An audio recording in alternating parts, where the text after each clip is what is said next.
Assalamualaikum warahmatullahi wabarakatuh. Okay, friends, I will explain about the Salak Plant Observation Report and the observation I did some times ago.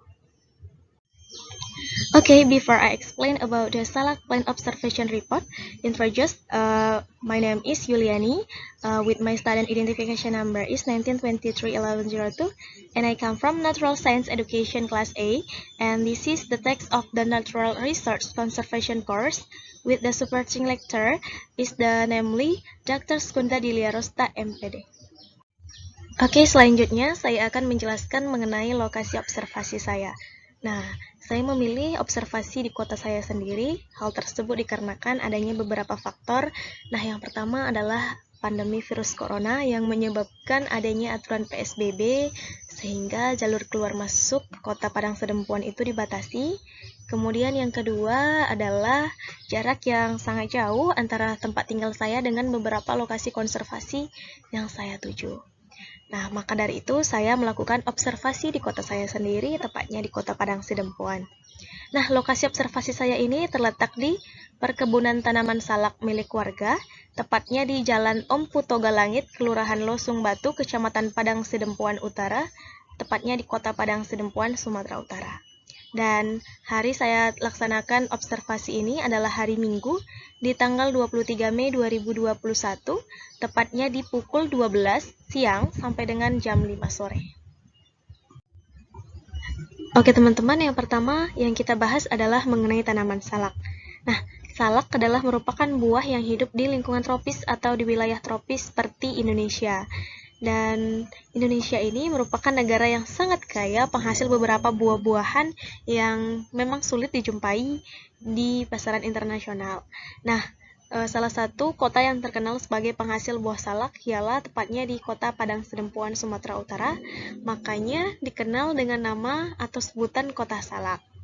Dan daerah penghasil buah salak di kota Padang Sedempuan ini disebut juga dengan daerah persalakan, yaitu sekitar 25 km dari pusat kota Padang Sedempuan, dan juga di daerah sekitar Gunung Lubuk Raya. Dan selanjutnya yang kita bahas ialah fakta dari tanaman salak. Nah, tanaman salak di Sumatera Utara itu berasal dari sebuah desa, yaitu Desa Sibakua dan juga Huta Lambung, yang berada di Kabupaten Tapanuli bagian selatan, yang sudah dibudidayakan cukup lama, yaitu sekitar tahun 1930. Dan di mana salak biasanya memiliki rasa yang dominan manis, bercampur dengan asam, kemudian bercampur dengan sepat. Dengan ciri khas dari buah salak adalah kulit buah yang diselimuti duri di bagian luarnya, yaitu tepatnya di bagian bawah salak, dan ketika masih muda, duri ini bahkan menyelimuti seluruh tubuh si buah tanaman salak ini. Dan kemudian daging buahnya memiliki warna, yaitu warna merah bercampur dengan putih atau putih saja. Dan untuk ukuran dari bijinya, salak adalah buah yang memiliki ukuran biji yang lumayan besar, dengan warna kulit buahnya itu berwarna coklat. Nah, selanjutnya yang kita bahas adalah morfologi dari tanaman salak. Nah, morfologi itu adalah kenampakan bagian-bagian dari tanaman salak ini. Nah, bentuk morfologi dari batang tanaman salak itu terdiri dari batang tanaman salak yang biasanya pendek dan juga hampir tak terlihat, dan hal tersebut dikarenakan adanya ruas-ruas yang padat yang berasal dari pelepah-pelepah daun salak yang tersusun rapat di batang pohon salak tersebut. Dan apabila batang tanaman salak tersebut sudah tua, maka batangnya akan roboh ataupun rata ke tanah dan juga dia akan menjulur. Dan tanaman salak ini adalah tanaman yang monokotil, dan tanaman salak juga dapat tumbuh di daerah yang memiliki beberapa syarat, misalnya kondisi tanah dan juga suhu yang memadai si tanaman salak ini tumbuh. Nah, biasanya tanaman salak tumbuh di daerah yang memiliki suhu sekitar 20 sampai dengan 30 derajat Celcius. Nah, apabila terlewat dari suhu tersebut ataupun lebih besar dari suhu yang ditentukan, biasanya akan mengganggu pertumbuhan si tanaman salak ini.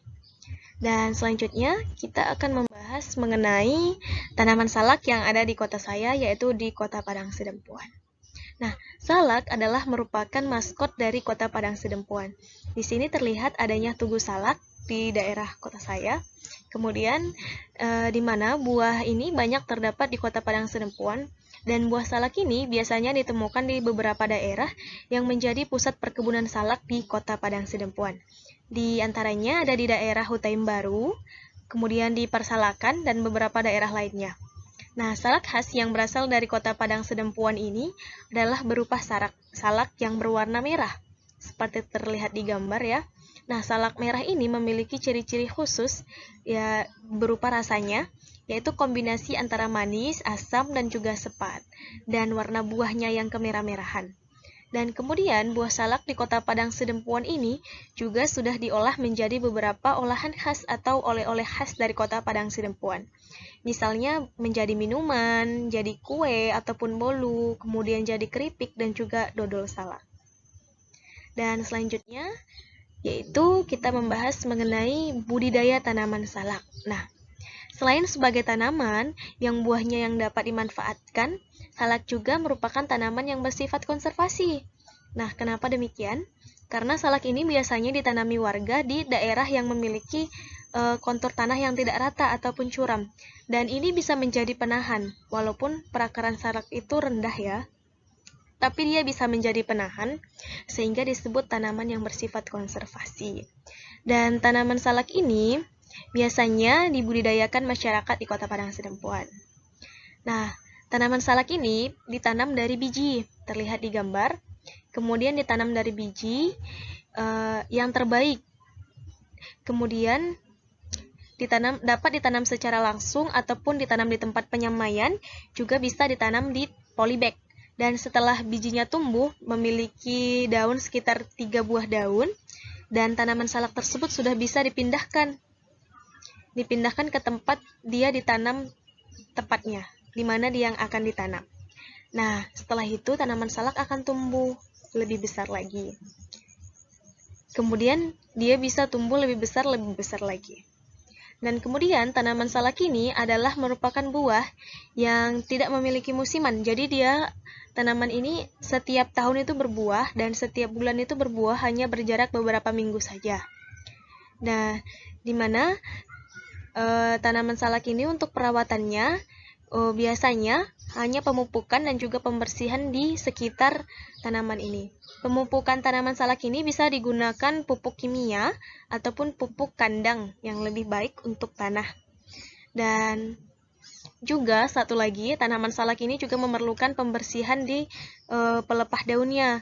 Ini dikarenakan pelepah daun itu biasanya akan mengganggu si pertumbuhan buah salak, yang menyebabkan si buah salak nanti akan tumbuh gepeng dikarenakan dia terjepit di antara pelepah-pelepah daun. Maka dari itu si pelepah daun ini harus dibersihkan. Oke, selanjutnya kita akan membahas pertumbuhan tanaman salak. Nah, seperti yang saya katakan sebelumnya, tanaman salak ditanam berasal dari biji, terlihat di gambar, sehingga si tanaman salak ini semakin lama semakin besar.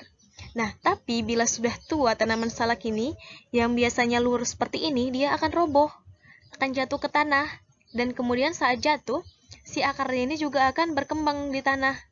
Sehingga walaupun dia roboh, dia tidak mati, tanaman salak itu tetap hidup, seperti itu.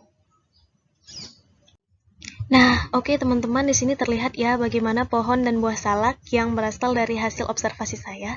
Nah, di sini terlihat bahwasannya si tanaman salak ini akan roboh dan dia akan menjulur, menyebabkan si batang ini roboh ke tanah. Namun, walaupun si batang ini roboh ke tanah, si akar ini akan terus keluar dari batang salak tersebut. Walaupun dia roboh ke tanah, maka si salak ini tidak mati, begitu. Dan inilah sifat yang dimanfaatkan oleh para petani di Kota Padang Sidempuan, di mana walaupun para petani tersebut menanam salak dengan jarak yang dekat, nah lama-kelamaan si pohon salak ini akan menjauh sendiri dengan adanya sifat si tanaman salak yang seperti ini bisa roboh.